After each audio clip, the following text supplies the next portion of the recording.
Hello, I'm Stuart. Before we start, we want to share that this video uses AI for graphics and voice, but all the information is manually researched by our team. Here in the video, we will share the details for the Nintendo Alarmo error code SO-11056. As per our research, the error appears when users try to update the device. The update begins but fails and then shows the error.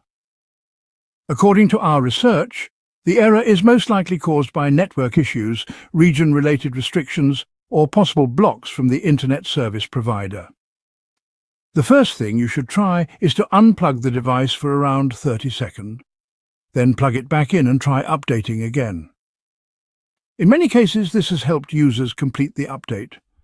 So try this and see if this helps you too.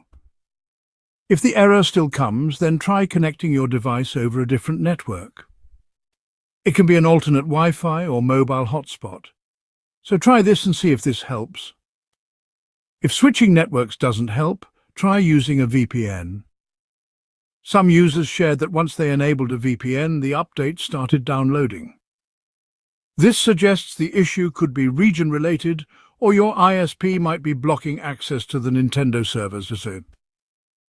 At last, if nothing helps, then wait for a few hours and try updating again, as it could be a temporary issue with the servers. Thanks for watching. This is all we have for the error. If this video helped, don't forget to like, share and subscribe. Have any questions or issues? Drop them in the comments below. See you in the next one.